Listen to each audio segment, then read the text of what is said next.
Ok, super. Donc on est en live. Si vous nous écoutez sur YouTube, bonjour, même bonsoir pour certains. Iril, c'est comme ça que ça se prononce? C'est totalement comme ça, Capet. Est-ce que je peux avoir ton prénom ou tu restes souhaité sous le nom Iril pour cette vidéo? Non, je peux donner mon prénom. Après, il est même plus compliqué que mon pseudo. Mais mon prénom, c'est Lovig. L-O-W-I-G. Mais Ludwig, beaucoup de ah, gens, ouais, comme Ludwig, mais sans le D, quoi. ouais, en gros, c'est ça. Mais ne m'appelle pas Ludwig, s'il te plaît. Non, non, je t'appellerai pas Ludwig. J'avais un Ludwig dans ma classe, c'est pour ça. Ok, très bien. On va rester sur Iril si ça te met plus à l'aise, du coup. Pas de Il n'y a pas de souci. souci. Et bah écoute, on va laisser le temps au chat d'arriver. Le temps que le chat arrive, quand même, pour les gens qui nous écoutent sur YouTube, eh bien, je vais te laisser très rapidement te présenter. Donc, tu vas nous donner ton poids, ta taille, ton âge, et après, peut-être nous parler aussi de ce que tu fais sur Internet. Donc, c'est parti. Alors, mon poids, on est sur un 62-63 kilos environ. Je suis pas très grand, je fais 1m70-71. Du coup, je suis resté bloqué sur poids taille. Et tu m'as dit quoi d'autre? Ouais, alors ton âge, du coup, Mon âge, j'ai 22 ans. 22 J'ai ans. Très 22 bien. ans et Ok. donc je fais des vidéos sur YouTube depuis à peu près un an, bientôt un an et demi, hein, quasiment. Mm. 1 an et 2-3 mois. J'ai commencé en juillet, août 2021. Et en parallèle, je suis étudiant en pharmacie, donc qui n'a absolument rien à voir avec les cryptos. Je suis en quatrième année de pharmacie. J'essaye un petit peu de coller les deux en même temps. Euh, du coup, c'est un petit peu chargé, mais ça va, on arrive à s'en sortir. Bah, c'est top, c'est top. Bah écoute, moi à 22 ans, qu'est-ce que je faisais? Je commençais tout juste à entendre parler de blockchain et de Bitcoin, mais à ce moment-là, j'étais vraiment sur ma partie gaming, e-sport, YouTube, etc. Effectivement. Toi, les cryptos, t'as connu au final il y a un an et demi ou t'as quand même démarré ça plus tôt? Bah, en fait, j'ai eu une première approche avec les cryptos, enfin 2017-2018, mais genre, tu vois, je suis à 2000, hein, donc j'avais 17 ans. Donc forcément, il y avait très peu d'investissement. Quand j'avais 18 ans, ça mettait des 10 euros, 15 euros ressenti 150 euros, voire plus à l'époque. Mais c'était vraiment très léger. Puis au final, j'ai quasiment tout perdu. J'ai très peu de souvenirs de cette période-là. Mais c'était déjà ma première approche où du coup j'ai pu un peu faire mes premières erreurs, tâter un petit peu le terrain. Et je suis revenu vraiment en m'intéressant à fond aux fondamentaux, à la blockchain, etc. À peu près 2020, un peu 2019-2020, 2020. je dirais. On est plus En sur bear. ouais, plus 2019, donc en plein bear, je suis arrivé en plein bear, où j'avais entendu parler de Bitcoin, etc. J'ai commencé à mater 2-3 vidéos, et au final blockchain, et après tu dérives et tu tombes un peu dans le terrier. Hmm. Et puis voilà. Donc ouais, 2019 à peu près, fin 2019. Qu'est-ce qui t'a servi un petit peu de modèle pour commencer, pour t'instruire plus sérieusement sur le marché? En vrai, au début, le truc que j'ai fait, c'est que je suis tombé sur une vidéo d'Asher. Ouais. Je sais plus c'était laquelle. Et j'ai maté toutes ces vidéos. Genre concrètement, je me suis dit, parce qu'en vrai, à la base, il y avait pas énormément de vidéos Mm. à l'époque. Donc c'était vraiment la référence absolue. Ça l'est encore maintenant, mais ça s'est un petit peu diversifié. Avant, c'était vraiment, il y avait que lui. Enfin, il y avait pas que lui, mais c'était On se celui qui comprend. était le plus gros. Voilà, on se comprend. Et du coup, j'ai maté toutes ces vidéos. J'ai eu ma période aussi trading, analyse technique, etc. Parce que forcément, bah, en fait, quand tu arrives dans l'écosystème, c'est vraiment le truc qui brille. Tu arrives, on te parle de trading, on te parle de, tu sais, t'as des mecs un peu bullshit parfois qui te font des calls et tout, et tu te dis, ouais, mais c'est incroyable. Donc j'ai eu cette période-là que j'ai très vite arrêté. Et après, c'est vite diversifié en vrai. Je suis allé mater 2-3 articles, des vidéos. Je pense qu'en vrai, des vidéos crypto de mecs qui font 50 vues, 70 vues, en vrai, j'en ai maté un bon paquet à l'époque. Et au final, bah, j'ai commencé à prendre un petit peu mes sources, beaucoup aussi avec Twitter. J'ai beaucoup été un utilisateur un peu fantôme de Twitter, genre jamais Ouais. actif moi-même, mais gros consommateur de contenu dessus. Pas mal d'articles, beaucoup de vidéos, surtout en anglais, en vrai, de plus en plus. Maintenant, je regarde quasiment que des contenus anglais, surtout pour YouTube, parce qu'il y a beaucoup plus de diversification, il y a beaucoup plus de, bah, forcément, la communauté est plus grande, donc le contenu est plus grand, plus précis, etc. Et puis voilà, j'essaye en vrai d'aller chercher des sources un peu à droite à gauche, parce que il y a du très bon à tirer en fait sur tous les réseaux.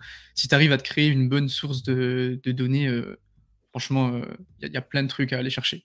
On va en parler. Bah déjà, j'ai pas voulu te couper. On va dire bonsoir à tout le monde sur le chat. On voit qu'il y a des fans. Iril, fan d'iOS, Bonsoir à super. On tous, va parler Eril de Fandio. Fonda. Moi, ce que je vous propose en programme pour aujourd'hui, c'est que d'abord, on va un petit peu s'intéresser à Iril. On fera des coupures pour parler du marché, bien entendu. En fait, moi, je suis déjà tombé sur ces vidéos. Il s'est trouvé que je l'ai suivi. Il m'a suivi il y a pas très longtemps. Donc, j'ai dit, vas-y, hein, pour une fois qu'on a un bouffeur de Fonda qui fait du YouTube, on va y aller, quoi. Parce que ça aurait pu clairement être moi il y a quelques années. Maintenant, je suis sur trop de fronts et c'est un peu le problème. C'est que tu vois ce que tu fais comme type de contenu. Typiquement, c'est quelque chose que je pourrais faire en pas aussi bien monté. Tu es bien meilleur que moi en montage, Merci je tiens à beaucoup. le noter. C'est toi qui montes tout, hein. C'est moi qui monte tout. Maintenant, je commence à m'associer avec un mec à qui je taffe. Donc, il y a beaucoup de crédit aussi qui lui revient. Ok. Donc, on est Ok. plutôt deux maintenant. Tu faisais du montage avant? En fait, j'ai un petit passif sur YouTube. Enfin, un petit passif. Ça a pas grand-chose à voir, mais tu vois, j'ai commencé en faisant des petites vidéos de foot à la base, des petites vidéos compilation Ok. foot et tout sur une chaîne, et j'ai fait ça pendant un petit moment.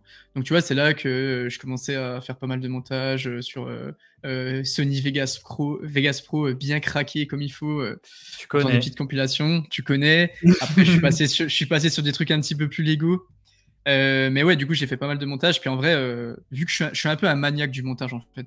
C'est-à-dire que techniquement, je suis pas Ok. excellent, mais genre, je vais passer 1000 ans. Si ça me plaît pas, je vais passer 1000 ans sur le truc. C'est hors de question qu'il y ait un truc qui sort, alors que le montage, il y a un truc qui va pas derrière. C'est hors de question, vraiment. Bah moi, tu vois, je fais du YouTube depuis plus de 12 ans. Très, très, très mauvais en montage, pas patient. Et en fait, bah, pendant le bull run, tu vois, j'ai fait des vidéos pour Krill et j'ai voulu en monter pas mal, histoire de reprendre un peu la main dessus. Et ça reste toujours crado, mais il y a eu une belle évolution. C'est là où je pêche le plus.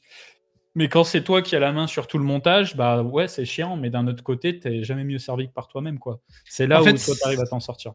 c'est ça, c'est que le montage, ça prend un temps de fou. Par contre, clairement, pour faire une vidéo, en gros, une vidéo, si tu prends tout, je pense que je mets une quinzaine d'heures à peu près, voire plus. Et le montage, c'est genre au moins, ouais, même plus, en vrai, je te dirais même plus que 15 heures. Un Plus. montage, en tous les cas, ça représente entre 6 et 8 9 heures. Genre vraiment, Ouais. c'est voire plus, en vrai. Donc Je plus saurais pas d'une trop. journée. Soit Ah une ouais, ah bah journée clairement. hardcore, mais plus d'une journée du coup dans ton Un cas. journage, c'est un montage, c'est une grosse journée, mais genre un 8 heures, 20 heures de pur montage, tu vois? Donc en vrai, Mm. enfin, j'ai un peu fait une overdose de montage ces derniers temps, parce que ça me gave et surtout dans la crypto, tu vois? J'essaie d'aller chercher la petite info, après il faut la Mm. rendre belle, il faut mettre des flous, il faut mettre des trucs, mais je trouve que c'est une bonne façon aussi de se démarquer en étant plus précis. Puis moi, tu vois, les vidéos que je regarde, j'aime bien les vidéos bien rythmées, tu vois? Pas les vidéos Moi où, aussi. tu là, tu te fais chier, Idéalement. Mm. ouais, idéalement, où tu es là et tu vois le mec parler ou alors tu vois juste une voix off et un écran, moi ça me saoule un peu. Donc je me suis dit: «Vas-y, tu sais quoi? Fais un effort, essaye». Puis au final, de fil en aiguille, tu vois, tu as fait une vidéo, bien montée, une vidéo, ça se passait bien donc tu vas la refaire, tu la refais et cetera et au final ça devient un standard, en fait. Mais ouais, Mm. le montage, c'est une grande histoire. Ça marche. Alors j'afficherai quelques messages, c'est pas pour te prendre en traître. Apparemment, tu as un biais négatif non justifié sur Avalanche. On va en parler. Bah écoute, moi ce que je te propose, dans un premier temps, c'est que tu vas nous parler un petit peu de ce que tu fais aujourd'hui. Donc tu nous as dit en introduction que toi, tu fais des études côté médecine actuellement, c'est ça? Ouais, en pharmacie, ouais, c'est ça. En pharmacie, pardon. C'est pas tout à fait Un pareil, peu différent, technique. mais bon, ça va. Excuse-moi. Et du coup, faut trouver du temps. Donc j'imagine que là, tu es dans une méta où tu pas trop de vie, quoi. C'est soit études, soit taf crypto. Je suis dans une méta où je suis un peu le cancre de la fac. En Ouais. fait, genre Ah, l'année dernière, ok. tu vois, l'année dernière, donc là je suis en quatrième année, il y a 6 ans à faire. Et l'année dernière, c'est l'année où j'ai vraiment commencé ma chaîne. Et donc j'avais prévu déjà de redoubler cette année-là, donc l'année dernière, pour me focus à fond sur mon taf, parce que j'ai toujours eu un peu cette envie de créer des trucs, d'entreprendre et tout.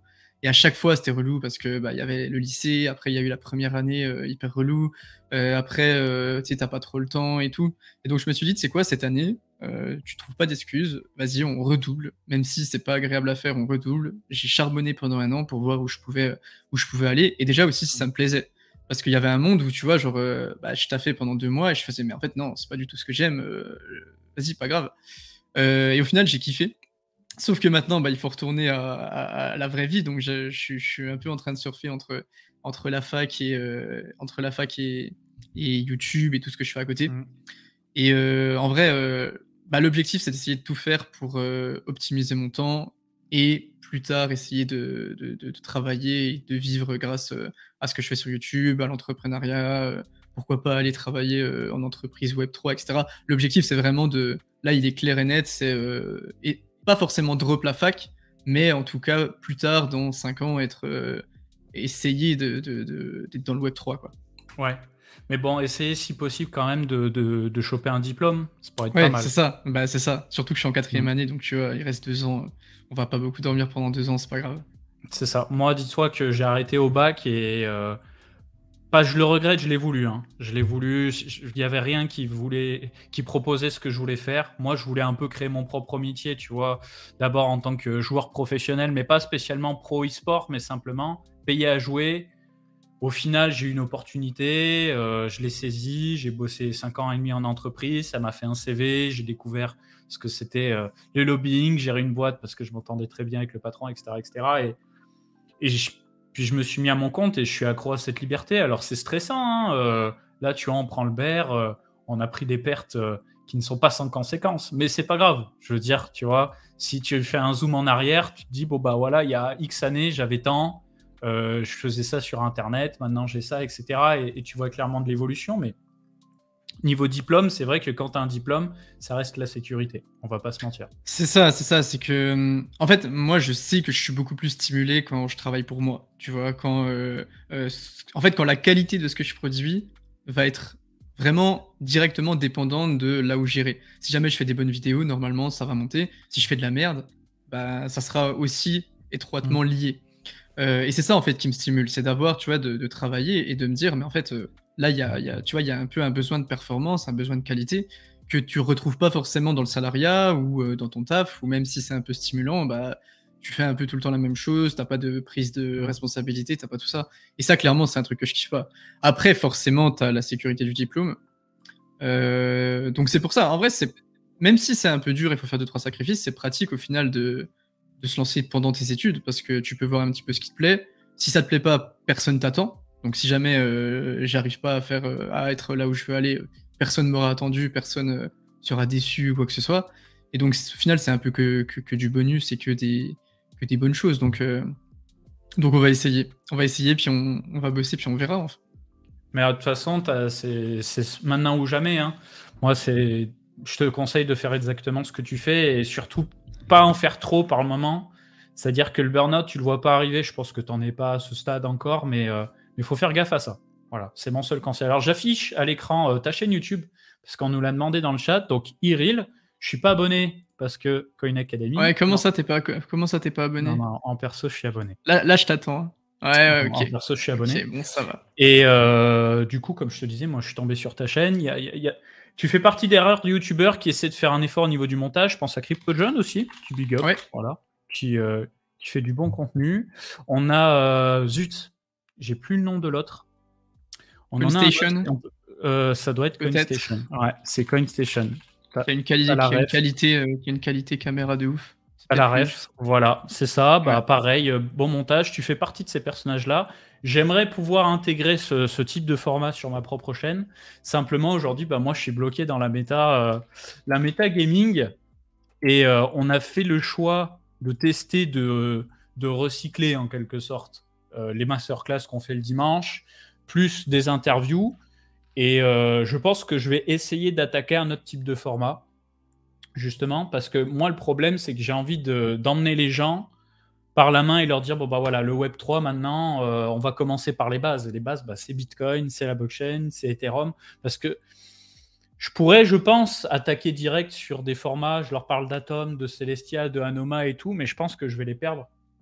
Toi, j'ai vu que tu as quand même fait tout un effort où bah, tu as parlé de plein de choses, quoi. Tu as parlé d'Alcoin, tu as Ouais, parlé d'Ethereum, etc. j'essaye d'être un peu, tu vois, même en fait, forcément, la facilité, ça serait que de faire des vidéos sur les top projets, tu vois. Genre, tu vois, Ouais. mes vidéos d'analyse fondamentale de gros projets, ça fait plus de vues, mais j'essaye aussi de faire des vidéos pour se former, pour comprendre un peu la tech. J'ai fait des vidéos sur la blockchain, sur les layers, sur Ethereum, sur le merge, pour essayer d'être ouais, global, tu vois, d'être dans l'analyse fondamentale, mais pas juste dans l'analyse fondamentale de projet parce que ça a pas vraiment de sens.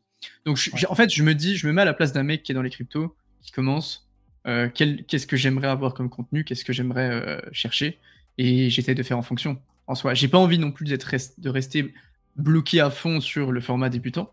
Donc, toujours en expliquant, c'est un choix, mais c'est pas vraiment là où je veux aller, je préfère creuser. Mais j'ai pas envie non plus de faire des formats d'1 h 30 où je parle à fond de tech et de développement et où genre 95% des gens sont perdus. Donc, je trouve qu'en fait, il y a un besoin en ce moment de connaissances et les gens ont vraiment envie d'apprendre. Et si on leur donne un petit peu les ressources, si on arrive à essayer de trouver les façons d'expliquer et tout, il y a vraiment un besoin et une gratitude si tu y arrives. Et c'est ça qui est vraiment cool. C'est que si tu arrives à faire des trucs où les gens vont comprendre des trucs à la base assez compliqués, que tu arrives à vulgariser et à leur expliquer, bah, ils vont vraiment être reconnaissants envers ça. Et ça, c'est trop bien. Je suis d'accord. Mais en plus, toi, tu es dans une situation qui est sympa, c'est que, en fait, tu es en train de te construire, tu es en train de te chercher aussi sur Internet, donc tu as vraiment la dalle. Et c'est ça qui est trop bien à ton âge. C'est que comme tu as la dalle, tu testes des trucs, bon, ça marche pas, tu as le nez dans les métriques, et puis voilà, tu es dans ton truc. Le problème, c'est que à partir du moment où tu commences à empiler des choses, plein de recettes, au bout d'un moment, tu as tendance à te perdre. Moi, c'est mon problème, c'est que je fais trop de choses en même temps. Et j'aimerais bien recentrer ça. Écoute, je me suis noté quelques trucs aussi pour animer la discussion. Donc aujourd'hui, on est bien d'accord, ton taf crypto, c'est pas du full time, on en est même très loin. Tu arrives à faire un petit peu de revenus par rapport à ça ou pas? En fait, j'arrive à faire des revenus, mais ça vient des vues YouTube. Du coup, c'est pas non plus énorme, tu vois, les vues YouTube, parce que c'est pas des chiffres énormes et des collaborations. Et donc, c'est trop bien, tu vois, pour un étudiant, je gagne très bien ma vie. Mais je fais attention aussi avec les collabs parce que tu peux très vite te vendre et dire, vas-y, c'est tombé un peu dans ce truc de, ouais, attends, lui, il me propose tant pour un projet. Bon, le projet est pas ouf, mais il est OK, vas-y, j'en parle. Et ça, je pense que c'est l'un des gros pièges quand tu es au stade où j'en suis. Donc, où tu n'as pas non plus une visibilité énorme pour traiter uniquement avec les plus gros projets. Et où, bah, voilà, tu vois, j'essaye de pas être dans ce stade-là, mais en vrai, ouais, clairement, c'est quelque chose qui je pense que je pourrais enfin, c'est sûr, en fait, je pourrais en vivre, très décemment, même maintenant si je dropais. Mais ça serait quand même beaucoup plus risqué et j'aimerais bien avoir des revenus plus réguliers et plus sains, en fait. Même si Ouais, je je dis vois pas ce que les que tu veux dire. collaborations sont pas saines. Attention, mais tu Non, mais vois un petit peu? ouais, construire une vitrine, en fait, ton personnage il reel sur Internet et peut-être avoir un sponsor où, je sais pas, tu es full confiant, tu sais que tu peux en parler, que tu te mouilles pas. Ça, c'est l'idéal. Après, sur notre secteur d'activité, c'est franchement compliqué. Surtout que là où c'est encore plus compliqué, là, c'est l'expérience qui parle, c'est que quand tu te maries avec une marque, quelle qu'elle soit, alors c'est pratique quand elle est numéro un dans son truc, mais on est sur un marché qui est où tout le monde se cannibalise, tu vois, une tech qui est nouvelle, machin, truc. Tu te retrouves avec une mise à jour ou un drama à faire la pub d'un truc qui était sur un piédestal hier et qui aujourd'hui va se faire chier dessus par toute la communauté. Et toi, tu es lié à ça et tu es en mode, bah les gars, je veux dire, le projet, il n'a pas changé du jour au lendemain, mais simplement, il s'est passé un truc qui fait que... Et c'est là où le mariage, il est compliqué. Donc, tu es obligé, en fait, d'une certaine façon, de faire une due diligence constante entre les projets et bien placer le curseur entre l'argent et l'image. Et là, voilà, c'est ça. Ouais. Et j'essaye, en fait, enfin, même, je dis pour l'instant, mais j'espère le faire tout le temps, de privilégier avant tout la crédibilité. Et du coup, ça passe par la qualité et la transparence. Je suis pas du tout en mode je vais faire zéro collab.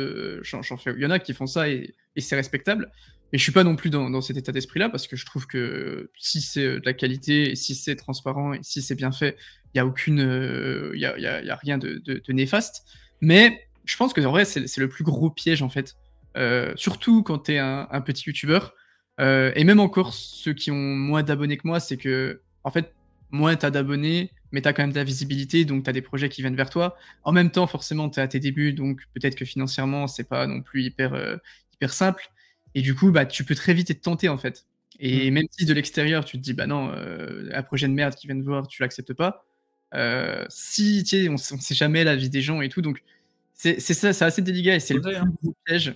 Et en fait, j'essaie d'identifier les plus gros pièges à pas faire, tu vois. Genre, tu m'as parlé du burn-out, c'est exactement ça. C'est que des fois, quand vraiment c'est chaud, je me dis, bon, bah, stop. L'objectif, c'est de faire ça pendant 10 ans. Si je me crame en un mois, ça sert à rien. Les collabs, c'est pareil, il faut faire très attention. Enfin, en fait, je pense que c'est un milieu où il faut le plus possible éviter les erreurs. Que ce soit en tant qu'investisseur, que ce soit en tant que créateur de contenu, peu importe dans les domaines, en fait. Il y a des erreurs partout, il y a des pièges partout, et il faut en éviter le plus possible. Mais c'est là où j'aime beaucoup notre communauté française. Alors, je me permets d'afficher tes stats qui sont publics sur Social Blade. Si, bien Voilà, sûr. on est un peu dans l'espionnage industriel. Non, Grave. En tout cas, j'aime bien cet échange. Je pense qu'on va réitérer des petites sessions Twitch comme ça. J'aime bien. Et en fait, on voit quoi? On voit que tu as lancé ta chaîne. Il y a eu 3 mois, c'était calme. Et en fait, bah toi, le beer, pour le coup, c'est pas en beer, quoi. C'est Toi, mon t'es en bull bull. run. C'est ton Ouais, bull ouais, run. C'est-à-dire ouais. que clairement, tu as vraiment bien géré. Alors, qu'est-ce qui s'est passé en février? Qu'est-ce qui s'est passé en mai? Est-ce que c'est une vidéo qui a explosé et qui a carry la En chaîne? février, je me souviens que genre j'ai dû la lancer. Là, les stats, j'ai lancé ma chaîne en août, je crois. Peut-être que Ouais. les vidéos d'août, je les ai supprimées parce que c'était pas des facecam. C'est pour ça que je les ai supprimées les toutes premières. Au final, j'ai montré ma tête. On pourra peut-être en reparler de ça. Mais du coup, je me souviens avoir fêté mes 500 abonnés en janvier. Donc pendant 4 mois, c'était c'était assez chaud. Il me semble que c'était à peu près 500 abonnés. Ouais, même 1000. Hein. Ah ouais, Même c'était 1000. un peu avant les 500. Ouais. Et la première vidéo, en fait là, le premier pic, je montrais avec ma souris comme si j'étais en stream. Le premier pic, c'est ma vidéo sur Casper qui a vraiment bien marché. Il y avait un petit peu la hype Ah, Casper. t'avais fait une au vidéo début, sur Casper, je l'ai pas ouais, vu. D'accord. ouais, j'avais fait une vidéo sur Casper et elle avait déjà très bien marché. Et il y a Mathéo, Crypto Future, qui avait fait un petit tweet sur moi. Et je m'en souviens de ce jour, c'était fantastique. Donc en gros, j'avais 2-3 000 abonnés. Et j'étais en train de jouer à F1 2021, il était minuit, j'allais dormir, je finis mon truc, j'allais dormir, et là je prends mon tel et je vois genre, je sais pas combien de notifs, et je vois que Crypto Future a fait un petit tweet sur moi, très bonne vidéo et tout, et genre j'avais pris, je sais plus, 1000 abonnés, donc 1000 abonnés c'était un quart, même plus de mon audience de base, et genre vraiment, c'est ce moment-là où j'ai fait, waouh, c'était incroyable. Donc il y a eu ça. Après, bah, je pense qu'en vrai, j'ai essayé tout le temps d'améliorer un petit peu mes vidéos. Et le deuxième pic de mai, je sais pas, c'est peut-être Ultra, peut-être une vidéo sur Ultra en vrai. Est-ce que tu as parlé de Terra Luna, l'UST, parce que Non. c'est un peu après le crash? Non, pas du tout, du coup. Non, j'ai pas traité ce sujet. Il y avait trop de vidéos qui en parlaient déjà. J'étais pas expert du projet, donc. C'est horrible ce truc. Ah, voilà. Ah, est-ce qu'il y aurait pas une vidéo bien putaclic aussi dans les plus vus? Alors attends, regarde ce qu'on va C'est faire. fort possible. Navigation privée, on va faire trier par les plus populaires. Qu'est-ce qui t'a carré? Voilà. Comment Une vidéo devenir bien millionnaire avec putaclic. $1000? Let's go. Voilà. Mais le contenu, je tiens à dire que le contenu, je pense qu'il est rationnel. Après, si t'as le temps un coup d'aller la voir, tu me diras. Ouais, pas de souci. Mais bon, en fait, je pense que le putaclic, oui, c'est du putaclic, on va pas se mentir. Hein. Ça peut s'utiliser en vrai si tu l'utilises correctement. À un moment, c'est le game, tu vois. Si jamais il y a des vidéos qui sont faisables, c'est comme quand il y a des tendances et que tu utilises la tendance pour traiter un sujet que tu aurais peut-être traité dans quelques mois. J'ai essayé un petit peu au début, je me suis un peu calmé. Mais ouais, au début, l'objectif, c'était de. Ouais, c'est ça, c'est tester. Et puis, tu sais, genre, quand t'as 1000 abonnés, tu fais une petite vidéo comme ça, tu testes, tu te dis, bah vas-y, pourquoi pas, ça aura pas de grandes répercussions, et puis au final, voilà, ça finit comme ça, quoi. Non, mais si c'est ponctuel, il n'y a aucun problème avec ça, hein, de toute façon. C'est ce qui est, même si tu peux faire du putaclic et contenu rationnel, mais quand tu es vraiment full méta putaclic, ça a tendance à ternir ton image aussi, c'est vrai. C'est très mauvais, c'est très mauvais. C'est pour ça, en vrai, c'est délicat à utiliser. Et puis, il faut l'utiliser le moins possible, et puis à bon escient. Mais ouais. Écoute, on a parlé beaucoup de YouTube. En tout cas, je suis bien content que tu nous aies présenté un petit peu tout ça, parce que je pense que c'est une première interview pour toi, un format un peu comme ça. Ouais. Je fais des lives depuis quelques semaines, mais vraiment en version interview, ouais, c'est la première fois. Bon, bah, tu vois, tu auras un petit peu tu pourras rediriger les gens là-dessus si jamais tu veux expliquer un peu ce que tu fais. On fera des petits lives aussi. On va parler crypto maintenant, quand même, parce que on les a teasés en parlant d'analyse fondamentale. Donc, c'est l'occasion de parler de crypto. Alors, tu me disais que tu as regardé les cryptos très rapidement quand tu étais encore ado sur le bull run de 2017, pardon. Tu t'y es mis bien comme il faut en 2019-2020. Donc, aujourd'hui, tu es investisseur. Est-ce que tu as une affinité particulière, justement, analyse fondamentale ou analyse technique? Et est-ce que tu as des typologies d'actifs que tu préfères, type Layer One, DeFi, ce genre de choses? Du coup, moi, je suis full analyse fondamentale, déjà, pour commencer. Je suis un peu... je suis en train de virer... J'essaie de pas trop l'être, mais je suis en train de virer anti-analyse technique. Ouais, mais ça, Parce c'est le que... bear market, parce que quand on est en C'est vrai. bull, Ouais, c'est vrai. Mais l'analyse technique, alors soit j'ai pas vu du bon contenu, mais soit enfin, je trouve que c'est un peu du bullshit, même si ça a du sens sur certains aspects. Et du coup, niveau affinité, moi, ce que je préfère, et c'est plutôt en tant que, enfin, «analyste» entre guillemets, ce que je préfère analyser, c'est les projets d'infrastructure. Donc, tout ce qui est Layer 1, Layer 0, Layer 2, et cetera. Les projets Web3 aussi. C'est vraiment, en fait, je trouve que ça a plus de sens et je sais pas comment retransmettre ça, mais quand j'analyse un projet d'infrastructure, je sens vraiment une utilité potentielle. Quand mmh. j'analyse un projet NFT, ce que je ne fais jamais au final, quand j'analyse un play to earn ou un truc comme ça, tu sais, j'ai toujours un peu, c'était ce truc dans ma tête qui me dit: «Mais ça sert à rien au final». Même si Mmh. évidemment il y a des NFT et des play to earn qui peuvent servir, mais du coup, j'ai raté pas mal de hype. J'ai raté la hype des NFT où je me suis pas trop intéressé, j'étais un peu sur Sorare, j'ai fait un peu de profit sur Sorare, mais pas de ouf. Play to earn, pareil, je suis jamais rentré dans les play to earn. Donc c'est plutôt tout ce qui est, blockchain d'infrastructure. Layer 0, j'aime beaucoup les projets autour de l'interopérabilité, autour du gaming un petit peu, tout ce qui est Ultra, Gala, et cetera. Et j'essaye en fait d'avoir d'être, correct partout. De pas avoir un domaine où je suis vraiment excellent, genre l'interopérabilité, mais par contre je suis pourri derrière, dans les autres sujets. Mon objectif en fait, c'est pas d'être, vraiment pointu, à fond dans un domaine, ça a pas trop d'intérêt. C'est de pouvoir, un petit peu, me débrouiller, dans tous les écosystèmes et essayer de naviguer, et si jamais du coup je veux creuser, dans, tel domaine, j'ai, le socle nécessaire, tu vois? Le bagage nécessaire pour le faire. C'est très clair. Ouais, mais on a la même stratégie. Alors, moi, comment je le conçois, je pense qu'on a la même façon de penser. C'est déjà des choses qui ont du sens au-delà de la spéculation. Mmh. Gagner des sous, c'est bien, mais si ça n'a pas de sens, ça n'a pas de sens. Les layer 1, layer 0, on sait que ça a du sens parce que, en fait, c'est un peu la pioche pour aller chercher l'or. Dans tous les cas, tout le monde va construire par-dessus. Donc, on a besoin de ces infras. Si on veut quelque chose de vraiment incensurable, on a Bitcoin. Si on veut quelque chose de plus centralisé qui va chercher la performance à un instant T, ça va être plutôt les architectures monolithiques. Tu regardes un peu tout ce qui est roll-up, layer 2 sur Ethereum et autres aussi? Ouais, ouais, je regarde pas mal. Après, je suis pas expert comme certains, peuvent l'être, tout ce qui est ZK Rollup, Mm. Optimistic, et cetera. Mais si, j'essaye un petit peu aussi de regarder, puis forcément, tout le monde en a parlé cette année, donc je m'y suis intéressé. Mais sans plus, du coup. Sans plus, après, j'ai creusé les ZK Rollup, j'ai creusé aussi la tech des ZK Rollup pour vraiment comprendre comment ça marchait, parce que les Rollup, c'est pas du tout, les ZK Proof, et cetera, c'est pas du tout quelque chose, qui est nouveau, en fait. Ça date genre de 1995, un truc comme ça. Et donc, tu vois, j'essaye de regarder aussi l'intérêt que ça a en global et pourquoi ça a été racolé aux crypto, parce qu'il y a beaucoup de choses où ça peut très vite être une hype et au final, tout le monde surfe un petit peu sur ça, tout le monde est là en mode les ZK Rollup, ou autre chose, hein, ou les autres Layer 2.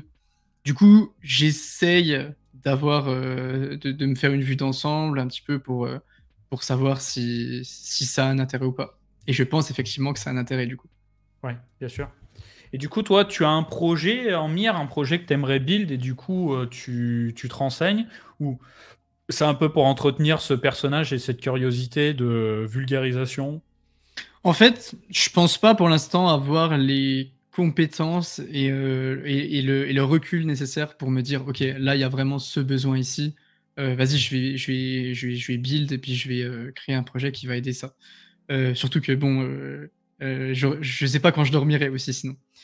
Donc voilà, tu vois, c'est un peu ça. Donc pour l'instant, j'essaye de rester un peu humble, de me créer, des connaissances, et si jamais un jour, en fait, je me dis que si jamais un jour je j'ai assez de connaissances pour établir une problématique, et ben le projet coulera de source en fait. Je me dirais ah ouais mais en fait ça faut créer ça. Alors que si je cherche, si je pars de l'autre côté et que je me dis il faut que je crée un projet, ok quelles sont les problématiques, je vais rater des trucs dans mon analyse, je vais pas être solide. Et ça veut dire à mon avis que pour l'instant j'ai pas assez de connaissances. Alors que si jamais tu as assez de connaissances, si tu es un mec très technique dans un domaine, tu vois les problématiques, tu fais ah ouais bah là c'est ce qu'il faut créer. Là et donc là j'y vais. Donc potentiellement, ouais, potentiellement. J'aime bien Là, t'es dans l'aspect. l'accumulation. T'es dans C'est ça. l'accumulation de connaissances, ouais. C'est ça, ouais. Et j'essaye beaucoup aussi d'être pointu sur la blockchain. Je profite en fait du BER pour charbonner la blockchain. Je me mate des vidéos du MIT, tu sais, les cours de Gary Gensler, là, je sais pas si tu les as déjà vus sur la blockchain, très technique et tout.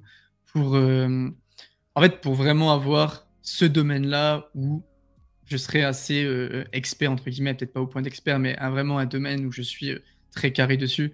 Et c'est maintenant, en fait, qu'il faut le faire. Tu n'auras pas le temps de le faire en bull run. Tu n'auras pas le temps de regarder les fondamentaux, comment ça marche, les problèmes des généraux byzantins, les trucs comme ça, Je suis d'accord. en bull run. Donc, c'est le moment où il faut le faire. Après, il faut avoir un intérêt à le faire. Je veux dire, pour un investisseur lambda, entre guillemets, aller étudier au fin fond la blockchain pour comprendre comment ça marche, c'est bien d'avoir une vue d'ensemble. Mais est-ce que ça a vraiment un intérêt de creuser à fond? C'est pas sûr. Pas sûr. Après, je pense que pour mon profil, du coup, ça a plutôt un intérêt parce que c'est dans la direction où je veux aller. Très bien. Bah écoute, c'était un peu comme ça que je voyais les choses hein, en 2017 aussi. Aujourd'hui, bon, bah, j'ai ce Media Coin Academy où je suis dans la vulgarisation. Mais plus le temps passe et plus j'ai envie de build un truc gaming Web3, moi. Ah C'est ouais? vrai. Hein. Ah ouais, tu te chauffes? J'attends beaucoup de voir ce que Ultra va proposer. Mmh. Mais logique play and earn, dans mon cas, en mode c'est un jeu et si Ouais. on met de la financiarisation dessus, c'est pas mal. Parce qu'en fait, le constat sur ce circuit-là, c'est que une grosse partie des gamers, ils n'ont pas envie que tu leur parles de crypto. Mais en Clair. fait, mais en fait, si tu vas plus loin, c'est pas un problème que c'est des cryptos ou que c'est pas des cryptos. Le problème, c'est que la financiarisation de l'art, musique, film ou jeux vidéo, ça a plus tué le game que ça a apporté de la valeur. Oui, il y a plus de budget, il y a plus d'intérêt. Mais est-ce que les jeux vidéo sont mieux maintenant qu'à l'époque? Visuellement, ouais, mais en termes de gameplay, d'histoire, machin, c'est garanti que non, tu vois. Et pour moi. Hein. Et je pense qu'en fait, les gens se disent ah bah si on va encore plus financiariser le game, on va encore plus le tuer. Donc je préfère personnellement me dire ok, je maîtrise la partie financière, partie technique, mais on va se concentrer sur le fait de faire un jeu d'abord. Alors Ouais, que c'est beaucoup ça, de gens ouais. s'occupent de faire gagner des sous, mais en fait, c'est plus des hypes que de choses souvent. Puis ce qui est bien, c'est que toi, t'as vraiment le parcours du gamer, tu vois? Tu as été gamer, quasiment pro ou même pro. Pas Du pro, coup, pas pro. ouais, on va dire pro. Manager de pro, mais Ouais, pas. voilà, tu as été à l'intérieur de l'écosystème gaming, donc tu connais les problématiques, tu connais les gamers et en fait, je pense que c'est important si tu veux faire ça, de build avec la vision d'un gamer et pas la Mm. vision d'un marketeur ou d'un businessman. Parce que en fait, en vrai, c'est ça le problème, actuellement avec le gaming. C'est que les mecs, ils arrivent, ils font: «OK, on a la blockchain, comment on va générer de l'argent? Ah ben, on va rajouter du gaming». Alors qu'en vrai, il faudrait faire l'inverse. Il faudrait dire: «On a un jeu, OK, comment je peux utiliser la blockchain pour le rendre meilleur et pour augmenter l'expérience des utilisateurs». Et c'est pour ça que moi j'attends beaucoup aussi de Ultra parce que quand tu vois un petit peu leur vision, et c'est un projet que je kiffe vraiment, parce que quand tu vois leur vision, tu te dis, j'espère en tout cas que eux ils ont compris ça et que du coup eux ils ont cerné les problèmes, ils sont partis du gaming et ils se sont dit ok pour développer la solution et pour avoir discuté avec Nicolas Gillot, le CEO de Ultra, il me l'a validé, il m'a dit exactement ça. Il m'a dit nous on est parti du gaming, on a vu les problématiques et dans la vision qu'on veut, on a dû passer par la blockchain. Bah, pas passer par la blockchain, mais on a dû créer une blockchain, on a dû créer ça, on a dû créer ça. Pour Et la du coup, propriété, ouais. c'est ça, ouais. Et du coup, c'est un angle d'approche qui est totalement différent. Même si la finalité est la même, les différences de vision vont forcément se voir un jour ou l'autre. Et en vrai, le gaming a un rôle de ouf dans la blockchain actuellement. Enfin, Mais on tout le le dit monde est beaucoup. d'accord là-dessus. Hein. Mm. Ouais, Même ouais. ceux qui sont pas gamers. Hein. Mm. C'est ça. Et enfin, ouais, c'est ouf. Le gaming, c'est clairement la porte d'entrée. Pour moi, le gaming et le sport, c'est la porte d'entrée à la blockchain. Parce que tu peux leur parler d'interopérabilité, tu peux leur parler de résistance à la censure, ils s'en tapent, en vrai. Pour beaucoup, bien sûr. Pour l'instant, oui, faut pas non plus rester bloqué dans sa niche. Tu vas vers ton voisin, tu lui parles de décentralisation pour protéger ses données. Ouais. Par contre, tu lui parles de NFT revendable dans un jeu. Ah là, il te dit ok, là c'est concret. Donc il y a eu Sorare avec le sport, il y a eu Chiliz aussi, Socios. Mm. Et là, je pense que c'est vraiment le tour du gaming. Et en tout cas, j'espère que Ultra aura son rôle. Mais je pense clairement que Ultra peut J'attends aller de chercher voir. ça. Ouais. Moi aussi, je pense Ouais, aussi, ouais. mais voilà, j'attends des faits. Et en fait, les faits, c'est-à-dire que la plateforme, il a montré, David, j'y crois. Je veux dire, elle a rien à envier aux autres, même si elle aura. Il y a du temps avant de rattraper Steam, parce que Mm. Steam, il n'y a même pas Ouais, besoin de c'est parler. big, hein. C'est Ouais. trop. Non, mais c'est plus que big, c'est des génies. Ouais, ils sont chauds. Ouais. Il y a un savoir-faire qui est vraiment complexe. Mais là où ils peuvent vraiment tirer leur épingle du jeu, c'est via les jeux, en fait. Avoir des exclusivités où les gens vont installer le launcher Ultra pour ces jeux-là. Et ensuite, jouir de tout l'écosystème Ultra. C'est là où je les attends. Dans le chat, on a des messages intéressants. Désolé, on parle beaucoup entre nous. Je vous lis en même temps, vous inquiétez pas. Est-ce que toi, tu as testé Cross the Edge?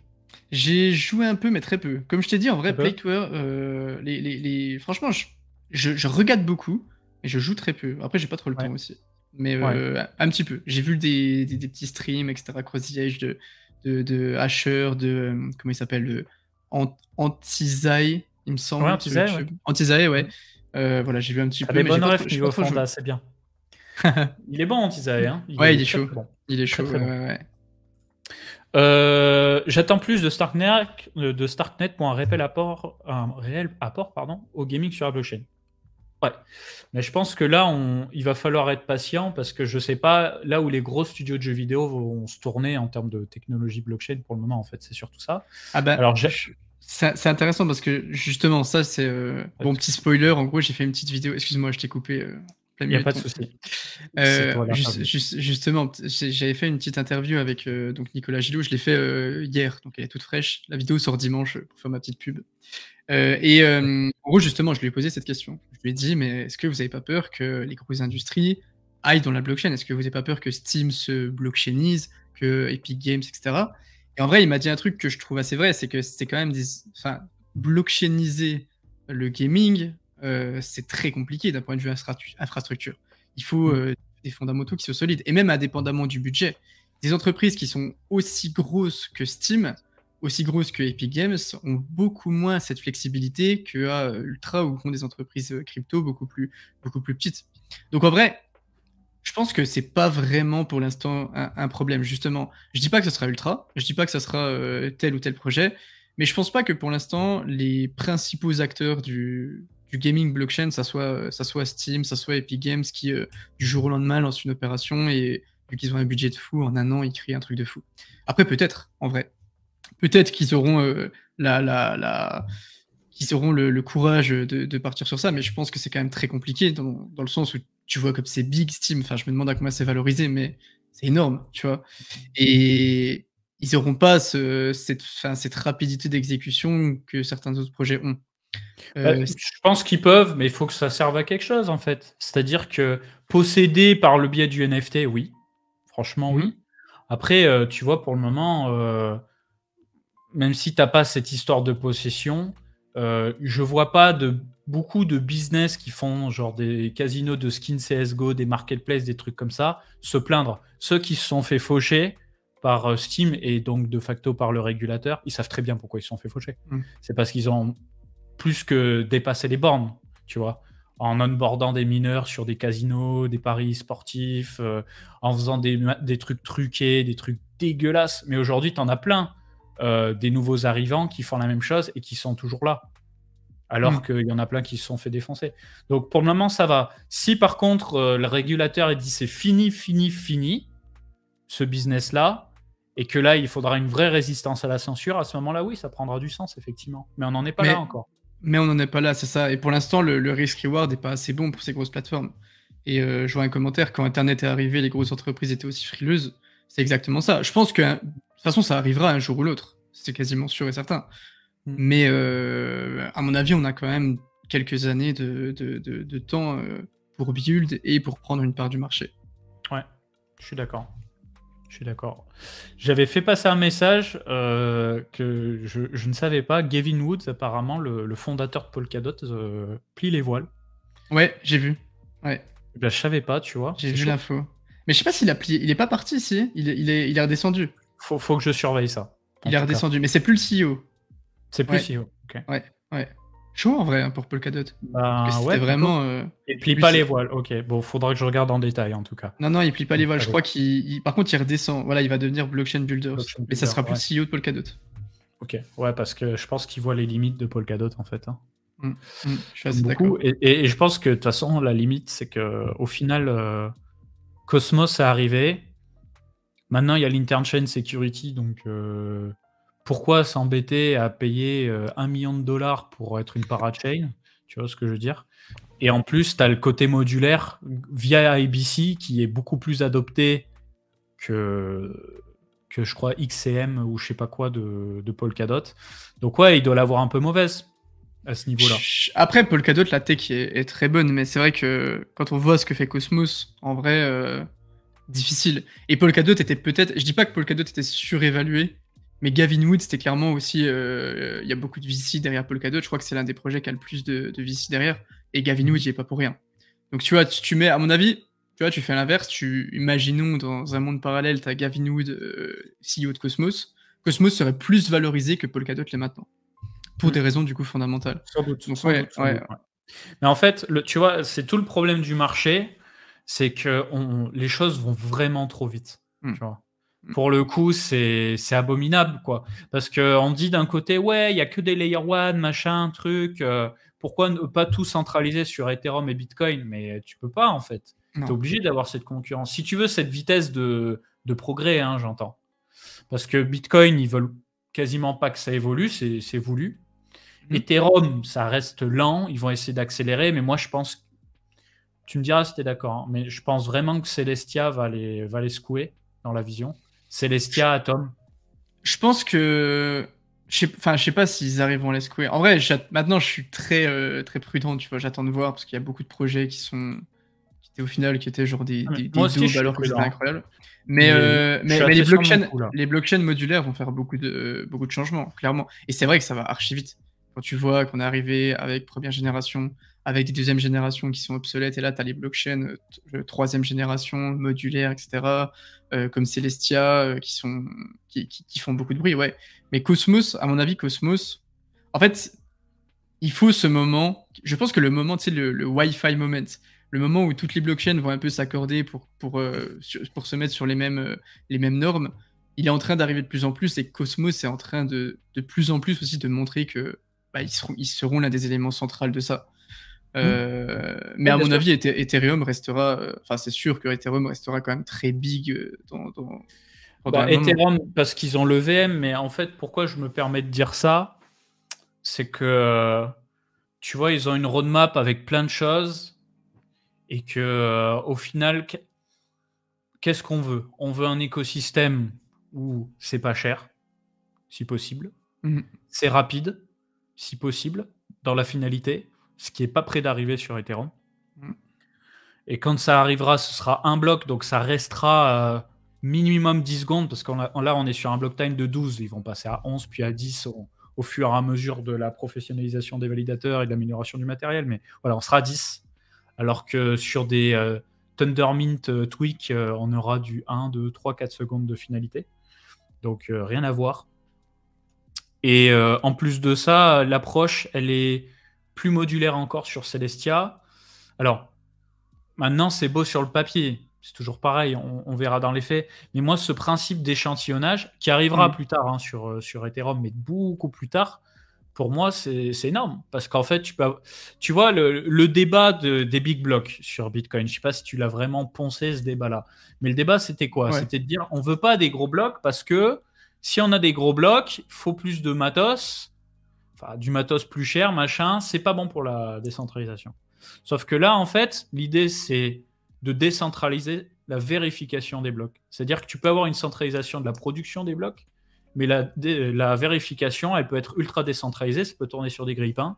Donc du coup, pour moi, la boucle, elle est potentiellement bouclé. Après, est-ce que ça ouvre des nouvelles failles de sécurité, des nouveaux problèmes? Ça, on le verra sur le tas, de toute façon. C'est ça, mais en vrai, en fait, à partir du moment là, on a un système, sur le papier, encore une fois, où si on augmente le nombre d'utilisateurs, le débit augmente. Ce qui est absolument pas le cas pour l'instant, tu vois? D'habitude, c'est l'inverse. Là, si avec l'échantillonnage des données, on va augmenter la base d'utilisateurs, donc le débit augmentera. Et ça, enfin, ça, c'est fou. Tu vois, Bah, c'est la folie. c'est fou. C'est ça le C'est la problème. folie. C'est qu'on a eu un peu cette course à la scalabilité. Moi, je fais 5000, moi, je fais 10 000 transactions par seconde, moi, j'en fais 50 000. Sauf que derrière, c'était beaucoup trop centralisé parce qu'après, ça augmentait les coûts des vérifications, des blocs, etc. Sauf que si tu sépares toutes les couches, donc tu crées des blockchains modulaires, et ben, ça va justement solver ces problèmes. Après, je pense que, justement, quand tu arrives au début, là, on arrive, je pense, au début du narratif des blockchains modulaires, ça va soulever des nouvelles problématiques. On va avoir des failles de sécurité, on va avoir d'autres problèmes, ça sera pas tout rose. T'as vu pour IBC impossible. à cause de la BNB Chain? Ouais, j'ai vu, tu vois, c'est exactement ça. C'est que même s'il y a des systèmes qu'on trouve incroyables, il y a toujours des failles à droite à gauche. Mais clairement, l'avancée avance. L'avancée avance.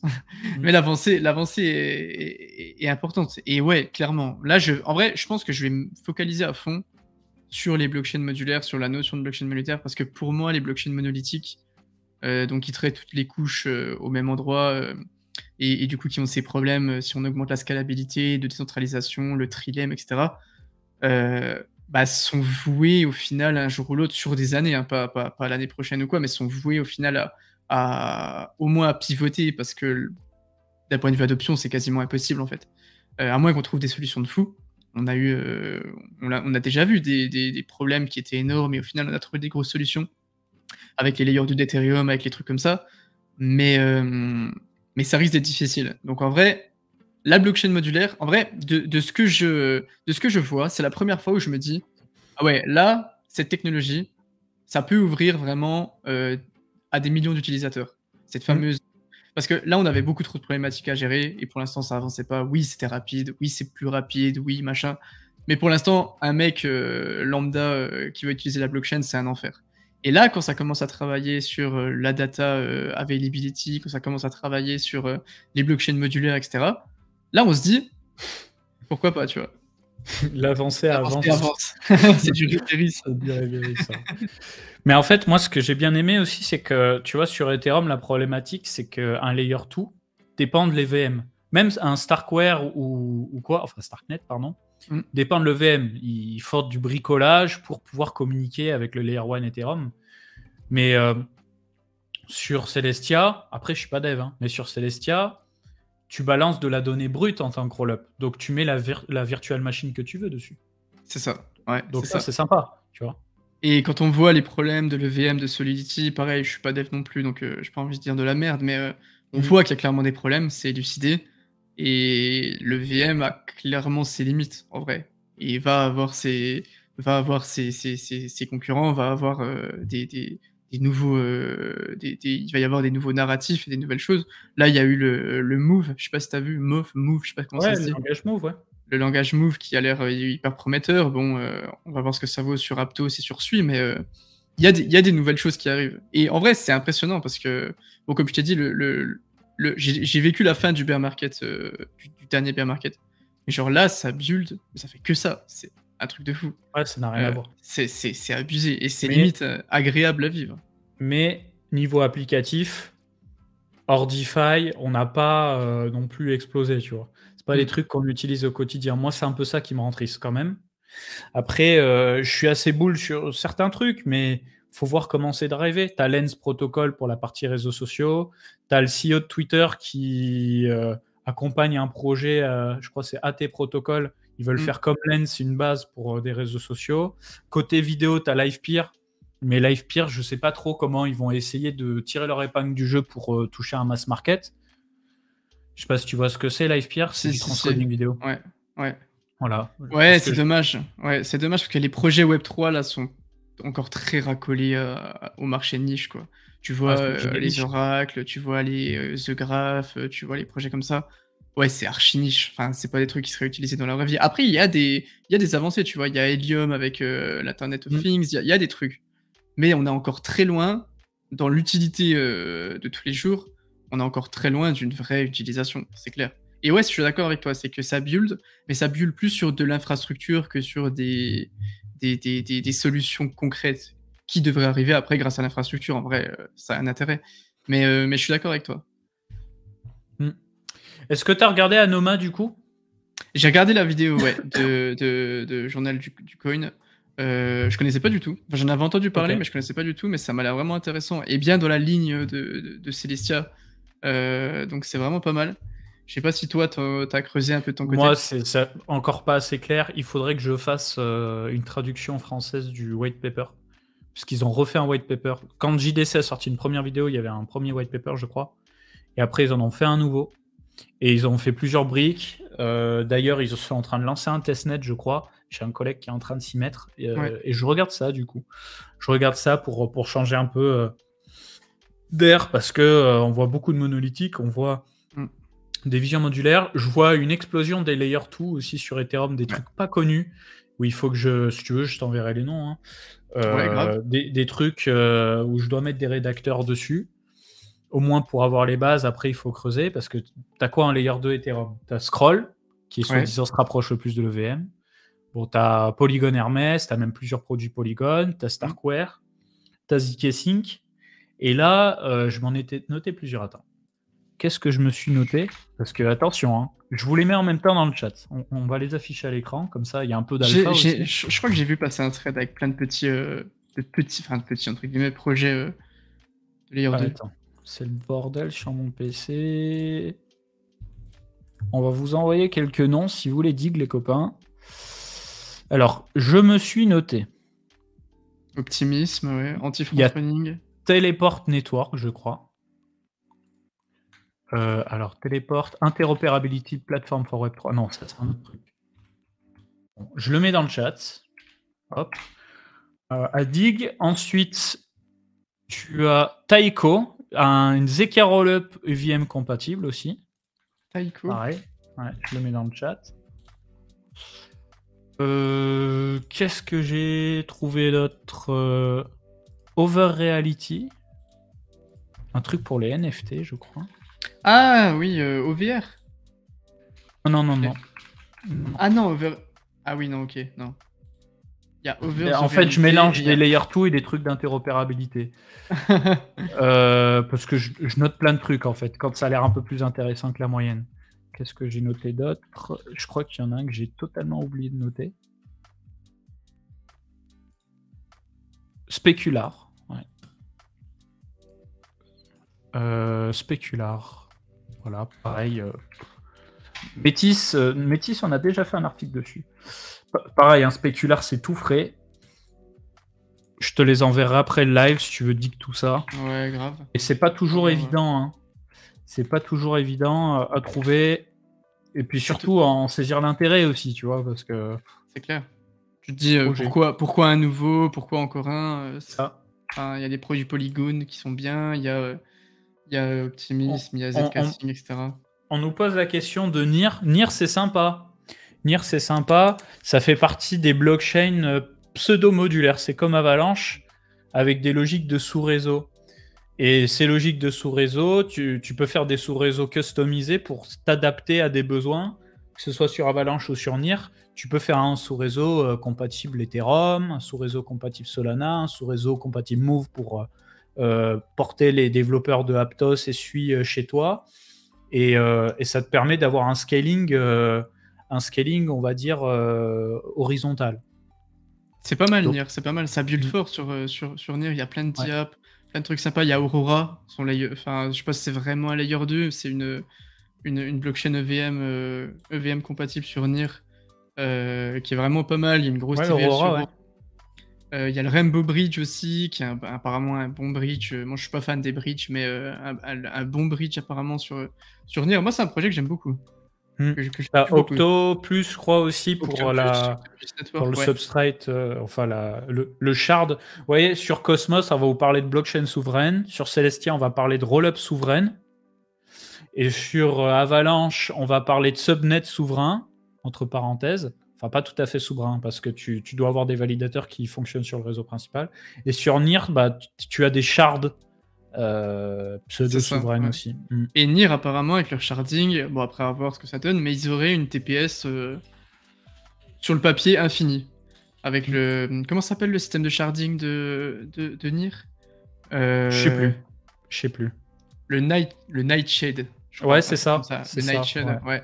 Donc, ouais, Nier, c'est pas mal du tout. En ce moment, ce que je regarde beaucoup, c'est les projets sur Cosmos, qui sont build sur Cosmos. Franchement, Torchen, Yvemo, Celestia, Axelar. Et Axelar, tu vois, justement, Axelar, il y a eu le lancement il y a pas longtemps, qui a été assez catastrophique. Et je me dis, en fait, parce que Axelar, moi, je suis toujours du parti de dire que technologiquement, c'est très bon. Tu vois, ça a vraiment un nouveau narratif cross-chain et tout. Mais par contre, en communication et en marketing, c'était catastrophique. Comment ils n'ont pas accordé avec Atom aussi, hein. C'est ça. Et tu te dis, alors, je veux bien que les mecs derrière ça soit des gros techos à fond là-dessus, mais pourquoi ils ont pas... Il y a forcément un pôle marketing, un pôle communication. Et ça, je pense que ça fait vraiment du mal à l'écosystème, à l'image de l'écosystème. Parce que c'est des projets de ouf qui ont une com pourrie. Du coup, tu fais, mais attends, pourquoi je crois que Axelar, sur CoinList, les gens n'avaient pas leur token, enfin, c'était le bordel. Et c'est dommage, je trouve, d'avoir cette image-là. Il faudrait vraiment qu'ils renforcent cet aspect-là, cet aspect communication, marketing. J'aimerais bien avoir ton avis, excuse-moi, j'aimerais bien avoir ton avis sur EOS. EOS, je connais, en vrai, j'interagis jamais avec EOS. Je sais que c'est la blockchain Ultra et un fork de EOS. Oui. Mais EOS, je t'avoue que j'interagis jamais, j'ai pas spécialement d'avis sur EOS. C'est fou, hein. EOS et Tezos, les gens s'en tapent. Ouais. Tezos, en fait, ça va être blockchain modulaire aussi, ça va être comme Ethereum, ça va servir de layer de settlement, ils vont faire plein de roll-up dessus, à voir comment ils vont exécuter ça, mais à noter qu'ils avaient levé, on a fait un article récent dessus d'ailleurs, je crois ils avaient levé 130 ou 230 millions, donc ils ont vraiment il doit leur rester peut-être 50 000 BTC en trésorerie, c'est une porcherie, donc tu vois, ils ont des fonds. Ah ouais? Ouais. Ils avaient levé 66 000 BTC et 130 000 ETH. Ah ouais. Donc ils ont vraiment énorme. EOS, ils avaient levé à fond. Et en fait, Tezos, eux, ce qui s'était passé, c'est qu'à leur lancement, un des gars qui avait participé à la fondation du projet, il a fait son mec toxique en mode ouais, on a levé des trucs de fou, mais en fait, Tezos, je m'en fous, je vais m'occuper de pusher mes boîtes. Donc les autres lui ont dit bah non, ça se passe pas comme ça en fait. Donc ils se sont mis sur la gueule. Au final, ça a fait perdre en crédibilité au projet. Et puis après, on est passé en bear market bien comme il faut. Donc voilà, mais Tezos toujours là. EOS, c'est encore pire. Alors EOS, c'est Dan Larimer derrière. Je sais pas si tu vois qui c'est. Non, ça me dit rien. Ah voilà, pour une fois, je vais pouvoir t'apprendre quelque chose. Bon. Dis-moi. En gros, EOS, c'est Dan Larimer. Dan Larimer, c'est un des premiers à avoir interagi avec Satoshi sur Bitcoin Talk. C'est vraiment un OG de fou. À l'époque, il faisait des critiques de Bitcoin, de comment c'était fait. Et Satoshi lui a dit, écoute, j'ai pas le temps. Si t'y crois pas, j'ai pas le temps de t'expliquer. C'est d'ailleurs. Ah, c'était à lui ce message. C'était à lui ce message. Ok. Ouais. Et donc Dan Larimer, c'est le fondateur de BitShares, premier DEX, ou un des premiers en tout cas, du Delegated Proof of Stake, la preuve d'enjeu délégué, de Steem, STEEM, qui a un Reddit-like Web3, et de EOS. Et donc, EOS, l'idée, c'était d'aller plus loin dans la logique de gas fees, parce qu'Ethereum, que ce soit pour de l'exécution ou du stockage, c'est le même coût, c'est un coût en gaz. Sur EOS, tu as un coût en gros pour la RAM, tu as un coût pour l'exécution des cycles côté processeur. C'est beaucoup plus complexe de l'intérieur. Et en fait, c'est un bon projet. Le problème, enfin, en tout cas, c'est censé être un bon projet. Le problème, c'est que quand ils ont fait leur ICO sur je ne sais pas combien de mois, ce qui s'est passé, c'est que ils ont levé 4 milliards, donc en fait, ils ont tellement levé qu'une partie de l'équipe se sont dit, mais en fait, ça sert à rien de travailler, quoi. Tu vois, ils ont levé 4 milliards? Ouais. C'est vrai? Waouh. Ouais, j'avais pas l'info de... C'est une porcherie. Et donc, ce qui s'est passé, c'est que Dan Larimer, il s'est retrouvé dans une situation où... Bon, déjà, il a une maladie, c'est de passer de projet en projet, donc niveau crédibilité, c'est pas ça. Au tout début, ils avaient 21 nœuds validateurs, donc niveau centralisation, laisse tomber. En plus, c'était des exchanges, alors niveau consensus, c'était une catastrophe. 1 milliard, pas 4. T'es sûr? Ok, peut-être. 1 milliard, c'est déjà énorme. Hein, ouais, ok, peut-être. J'ai peut-être fait mon Marseille sur ce coup-là. Et bref, il y en a qui disent 4 milliards. Je vous laisse vérifier sur Internet. Moi, il me semble que c'est 4. Hein. Peu importe. Et du coup, en fait, pendant très longtemps, il ne s'est rien passé sur EOS. Tout un bear market, il ne s'est rien passé. Et l'EOS Foundation, qui est une entité à détacher de l'entreprise derrière OS qui s'appelle Block One, ils se sont fait un peu la révolution, tu vois. Et au final, ils ont réussi au niveau de la DAO à reprendre la main sur le protocole. Et depuis sa build, donc forcément, les gens s'en tapent de par le passé. Mais sa build, c'est-à-dire que tu as plusieurs forks de OS. Alors, c'est pas le cas d'Ultra, mais tu as Wax, par exemple, une blockchain gaming qui fait partie des gens qui aident ce EOS à évoluer. Donc, ils veulent faire un truc EVM compatible, un truc pour la DeFi, amélioration du truc, peut-être une intégration d'IBC pour se connecter à Cosmos, etc., etc.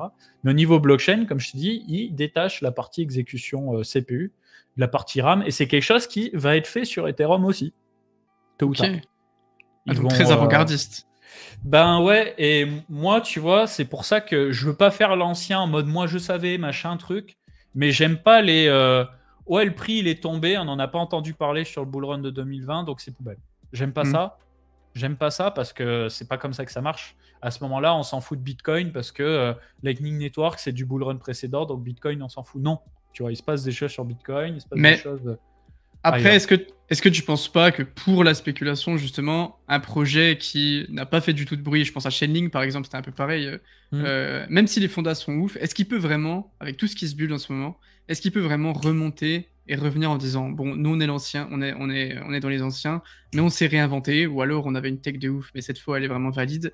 Est-ce que tu penses par exemple là que EOS peut remonter très haut en mode nouveau narratif, nouveau départ? Bah, là, avec ce qu'on a en face des yeux, ça fait un peu léger. Parce qu'aujourd'hui, l'attention, elle est portée sur quoi? Elle est portée sur Bitcoin, Ethereum.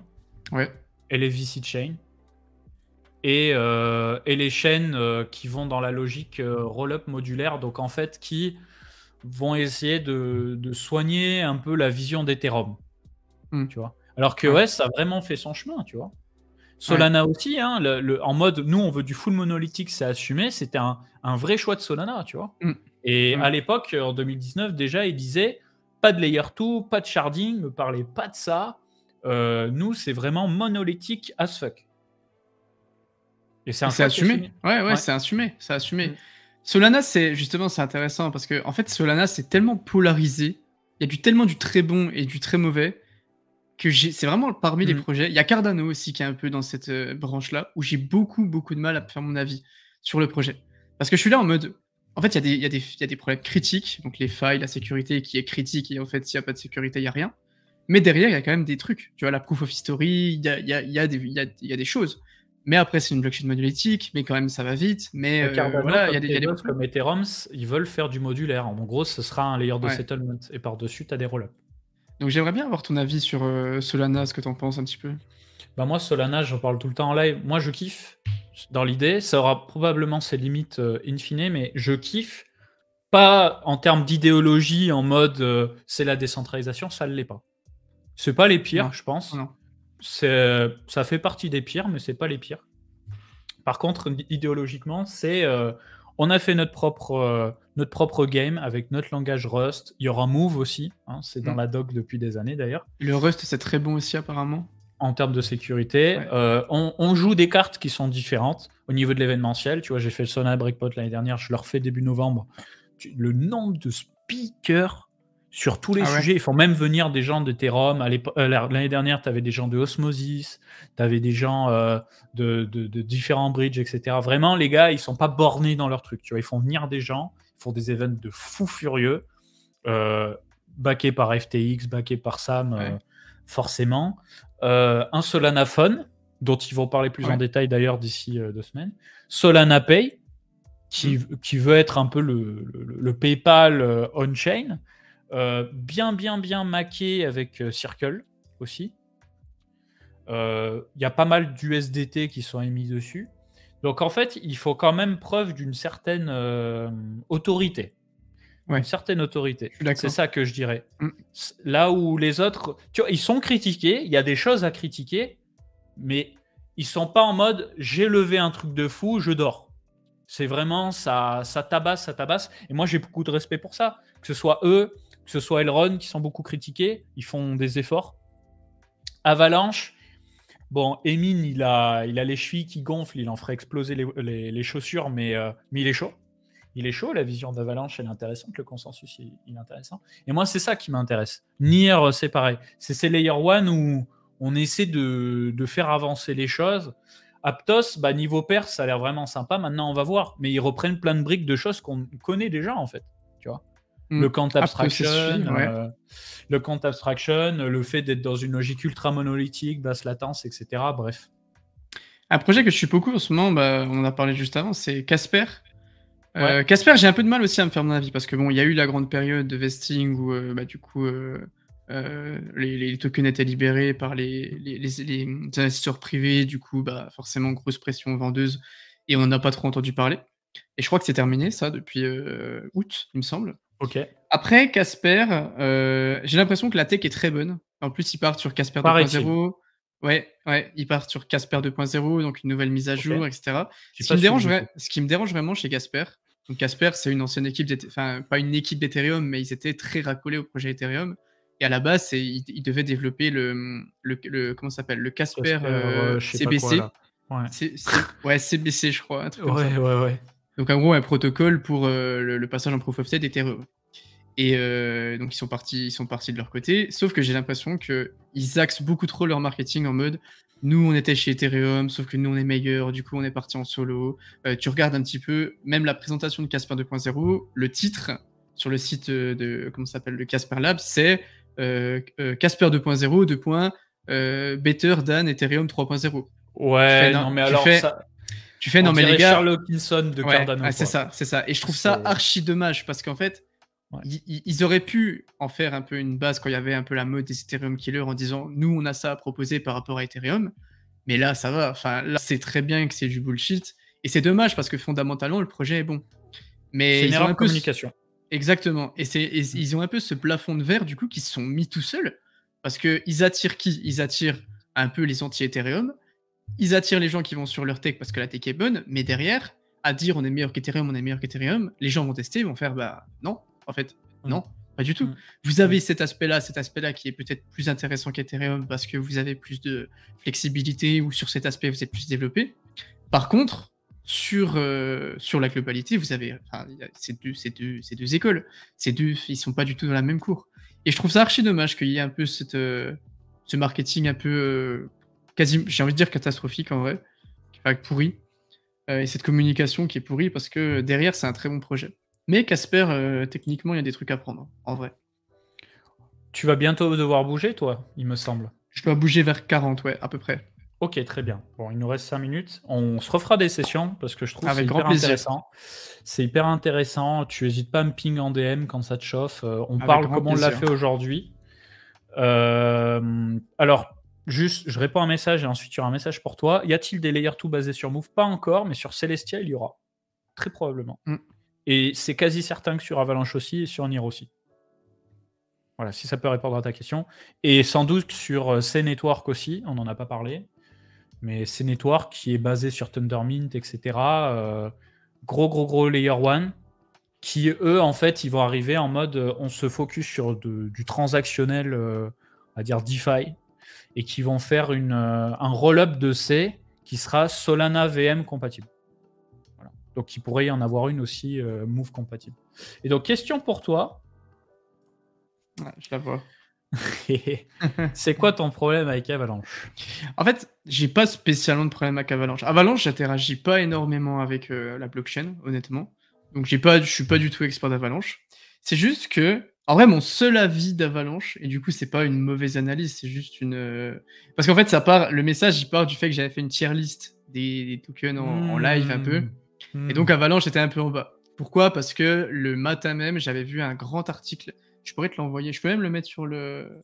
Ah non, je crois que j'ai pas de compte Twitch. Bon, pas grave. Je te l'enverrai en DM si tu veux. Un grand article, genre de 30 minutes de lecture, sur comment les Layer 1 génèrent leurs revenus. Et en fait, il explique que selon eux, donc c'est totalement selon eux, moi j'ai pas spécialement d'expertise là-dessus, selon eux, le fait que Avalanche, la liquidité d'Avalanche soit répartie dans les différents subnets, fait que l'économie interne d'Avalanche est un petit peu trop diluée, un petit peu trop dispersée. Et du coup, pour la génération de revenus, c'est pas incroyable. Après, je suis pas expert du tout Avalanche, donc ça se trouve génial. Donc je l'ai vu sa réponse à la Gougoune. C'est juste que pour l'instant, j'ai pas encore un avis assez tranché sur le sujet. J'ai pas envie de dire de la merde, même si c'est un peu le truc de Twitter. Voilà, tu vois, si il a peut-être raison, il a probablement raison parce que son argument était très bon. Mais voilà. J'ai un pote Avalanche Maxime moi, là au Luxembourg. C'est un truc de ouf. Enfin, dès qu'il se passe un truc, il me le dit et il est vraiment à fond dessus. Et c'est pas mal, hein. Moi, ce que j'aime beaucoup, c'est la finalité des transactions. Et ce que je vais encore plus aimer, je sais pas si tu es au courant de ça, mais c'est qu'ils vont faire un subnet IBC compatible. J'ai vu, ouais, ça j'ai vu par contre. Et qui en plus aura la particularité pour Cosmos d'avoir une finalité aussi rapide que Avalanche. Donc très très sexy. Très sexy. De toute façon, c'est ça la logique d'interopérabilité, c'est de prendre des bonnes briques. Et la logique modulaire aussi, c'est de prendre les bonnes choses d'un peu chez tout le monde et si possible de les empiler comme des Lego en architecture microservice pour faire un résultat final qui soit vraiment bon. Et derrière, des gens qui ont une business logique spécifique, faire un business sans même se préoccuper de la complexité technique qu'il y a derrière. Et c'est là où ça va être sympa. On est en train de... C'est exactement ça. Après, Avalanche n'est pas du tout un mauvais projet. En vrai, après, il y a des projets où j'accepte de dire que j'ai pas forcément de grosses habitudes. Tu vois, tu peux pas être expert partout. Mais c'était juste cet article, je te l'enverrai si tu veux, qui était super intéressant et qui débunk pas mal d'informations sur la façon dont les Layer 1 génèrent leurs revenus, etc. Et donc, il explique un petit peu les différents business models d'économie interne et tout. Et j'avais trouvé ça cool, et c'est pour ça, bon, Avalanche, je l'ai mis un peu en bas de la tier list, j'avoue. Donc, je suis désolé, la Gougoune, si jamais mon analyse était pas bonne. Et je t'enverrai l'article si jamais tu as envie de le voir. Avec plaisir. En tout cas, pour répondre à Little One, pensez-vous que les Layer 2 vont exploser au prochain bull run? Alors, l'utilisation, oui, j'en suis convaincu. Les jetons de Layer 2, si on a un bull run, comme d'hab, tu as des modes, tu as les jetons de DeFi où tu as un moment, tu avais Uni qui avait pété, Sushi qui avait pété, AVE, machin, truc. Mais tu vois, c'est des hypes. On fait monter, on gerbe les liquidités sur la tête des gens. C'est méchant, hein, c'est un marché, c'est abstrait. Faut juste faire attention parce que la finalité des Layer 2, c'est que c'est censé aider à réduire les frais. Alors si après, tu as un Layer 2 qui est en mode winner take all, peut-être qu'il y aura un aspect spéculatif un peu supérieur, mais permets-moi d'en douter. Disons les choses telles quelles. Après, peut-être sur Starknet, de par le fait qu'il y aura une économie circulaire où ça va payer les développeurs et tout, tu pourras peut-être bet sur leurs jetons à eux, mais même là, je demande vraiment à voir. Ouais, c'est pas évident. C'est pas évident, surtout qu'en bullrun, c'est full spéculation, donc il n'y a pas spécialement de raison que des projets purement tech comme les Layer 2 prennent le devant, tu vois. Mais en vrai, pourquoi pas? Pourquoi pas? Tout ce qui est Starknet, ZK Sync, je sais pas comment on dit. Ouais, je disais ZK Sync. Un projet que je suis beaucoup en ce moment pour donner deux, trois projets que je suis beaucoup, c'est Morpheus Network, que je kiffe sur de la supply chain. Sur la supply chain, ouais. Parce que je trouve que VeChain a clairement ses grosses problématiques. Tu sais, VeChain, c'est très racolé au gouvernement chinois, machin. Et je pense que VeChain, qui a genre maintenant le monopole de la supply chain, dans le monde, blockchain, a vraiment des grosses failles et risque un peu de se faire détrôner. Donc, à mon avis, Morpheus est très bien placé pour passer devant. Qu'est-ce que je regarde en ce moment? Niveau des oracles aussi. Alors, j'ai vu qu'il y avait une nouvelle mise à jour de Chainlink, mais j'ai pas trop regardé. En ce moment, je suis sur PIF. Le staking, entre autres. Ouais, PIF Network, que je trouve incroyable aussi comme oracle. C'est un oracle un peu à cheval entre DeFi et TradFi. C'est vraiment pas mal du tout. Ils utilisent des intervalles de confiance, etc. pour que ça soit vraiment carré. Donc comment tu le prononces? PIF. Ah, PIF. Oui. Bah, bon, je lis qu'un alpha, on a un article qui arrive avec eux. Bah voilà. Il n'y a pas encore tout parce qu'il y a un truc qu'ils veulent pas disclose, mais apparemment ça va bouger un peu. Je sais pas du tout de quoi il s'agit, mais ils vont essayer de communiquer. Déjà, ils ont changé de logo il y a peu de temps. Ouais. Ils passent multi-chaîne aussi. Ouais. Et c'est une bonne partie de français d'ailleurs derrière le protocole. Je sais pas si tu le savais. Si. L'an dernier. Ouais, c'est une belle équipe. PYTH. Ouais. PYTH, c'est très propre ce qu'ils font. Honnêtement, il y a des belles parts de marché. Avant, ils étaient only Solana. Ils vont passer multi-chaîne et à mon avis, on va en entendre parler de ouf. C'est très fort ce qu'ils font autour. Ils utilisent des intervalles de confiance, ils utilisent des comment ça s'appelle, des en gros, utiliser des humains pour vérifier des tâches assez Ok. simples pour valider leur protocole. C'est vraiment pas mal, leur business model est vraiment pas mal. Donc, je sais pas si tu as suivi un peu rapidement, il y a eu le hack de Mango Market là, il y a une Ouais. semaine. Ils ont perdu 100 millions. En gros, il y a deux oracles. Ils en ont Il y a, récupéré 67, hein, mais ouais. oui, mais ils en ont quand même perdu 30 au final. Et en Mm. gros, il y avait deux oracles, et sur la Perla, c'était pas pif, mais si ça avait été pif, ça aurait été genre 3 fois moins pire parce que Bah, je crois que le système était beaucoup plus propre. il y avait peut-être PIS, mais le problème, c'est qu'il n'était pas côté Oracle, il était côté Mango. Ouais, c'est ça. Bah, en fait, la paire sur lequel le hacker, enfin le hacker, c'était pas vraiment un hack au final, c'était un exploit. La paire sur lequel le mec a fait l'exploit était pas backée par pif. Ok, C'est je l'autre savais oracle, pas. c'est pour ça. Et si ça avait été pif, justement, j'ai un petit thread qui arrive sur ça demain ou après-demain. Si ça avait été pif, justement, ça aurait été bien moins pire, et je pense que ça peut faire une bonne vitrine un petit peu pour pif, mais on va en entendre beaucoup parler. Après, Chainlink est très bon aussi de son côté. Ah Donc, bah, je pense que Chainlink, ils ont pas trop d'inquiétude, ouais. non. Franchement. Non, clairement pas. Alors, avant que tu nous laisses, j'affiche à l'écran ton Twitter pour ceux qui souhaitent te suivre. Donc, tu es dans le fond bas, c'est en français. Ton YouTube, voilà. Nous, on mettra la rediffusion sur la chaîne de Coin Academy, que je vous laisse aussi dans le chat.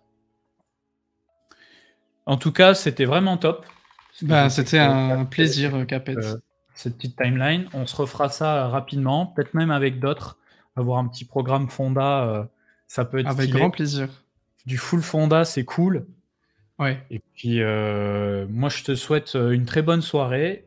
Peut-être que les gars, que je vais relancer un stream sur la campagne de Modern Warfare 2, le nouveau, parce que franchement, c'est de la frappe. J'ai vu les graphismes, ils ont l'air fantastiques. Oh, c'est un truc de ouf. Ouais, Non, mais ça vraiment. a l'air abusé. Ouais, j'ai vu. T'as une map sur Amsterdam, mais t'as dû la voir passer tout à Ouais, l'heure. je l'ai vu. En fait, je croyais que c'était un truc 3D parce que le mec tourne. Et genre, je me dis, mais attends, c'est pas. Mais elle a l'air fantastique. Non, mais vraiment, je joue en 4K. J'étais sur la télé hier. J'ai phasé. J'ai dit, mais c'est du photoréalisme. J'ai pété les plombs.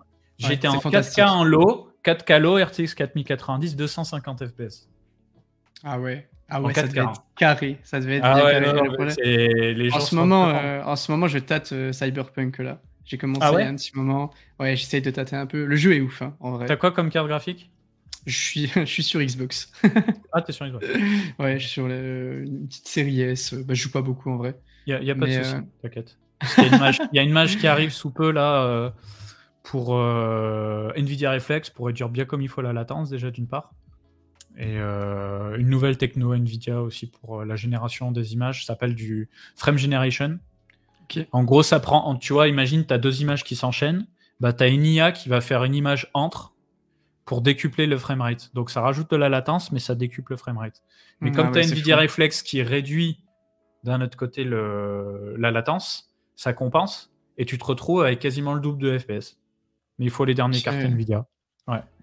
Ah ouais, mais là, on commence à avoir des dingueries hein, dans le gaming, c'est abusé. Je l'ai vu la dernière map, j'ai fait waouh.